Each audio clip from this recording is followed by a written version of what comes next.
2 minute കൊണ്ട് ഹിന്ദി. നിങ്ങൾക്കും ഇനി ഹിന്ദിക്കാരെ പോലെ സംസാരിക്കാൻ തുടങ്ങിയില്ലേ നിങ്ങൾ? 2 മിനിറ്റ് കൊണ്ട്.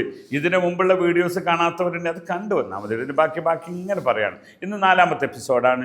ഇന്ന് നമ്മൾ പഠിക്കുന്നത് അതിൻ്റെ തുടർച്ച തന്നെയാണ്. എന്താണ്?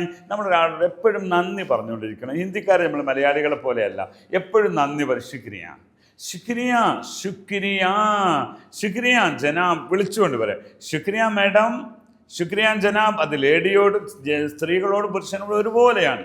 ശുക്രിയ ബൈ, ശുക്രിയ. അതേപോലെ ഒന്നാണ് ധന്യവാദ്, ആപ്കാ ശുക്രിയ, ആപ്കാ, അങ്ങനെ ആപ്കോ ശുക്രിയ പറയില്ല, ആപ്കാ ശുക്രിയ, ധന്യവാദ്, ബഹോത് ശുക്രിയ, ബഹോത് ശുക്രിയ എന്ന് പറയും. ഓക്കെ, അത് നമ്മൾ പഠിച്ചില്ലേ?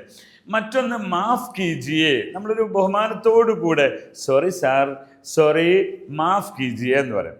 മാഫ് കീജിയെ എന്ന് പറയാം. ഓക്കെ, അതുപോലെ തന്നെ അവിടെ കൃപയാ, കൃപയാ, ദയവായി എന്ന് പറയും. കൃപയാ, കൃപയാ മുജെ തോടാ പാനി ദീജിയെ, കൃപയാ.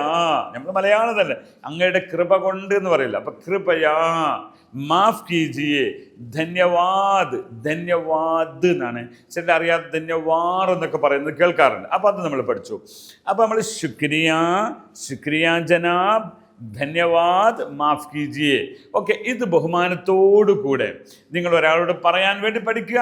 അതോടുകൂടെ ഇനി നമുക്ക് ബാക്കി പതുക്കെ നമ്മൾ സംസാരത്തിലേക്ക് പോകേണ്ടതുണ്ട്. ആദ്യമായി ഒരാളെ കാണുമ്പോൾ നമ്മൾ പേര് ചോദിച്ചു, വിശേഷങ്ങൾ ചോദിച്ചു, നിങ്ങൾ എവിടെയാ വർക്ക് ചെയ്യുന്നതല്ല നമ്മൾ ചോദിക്കേണ്ട.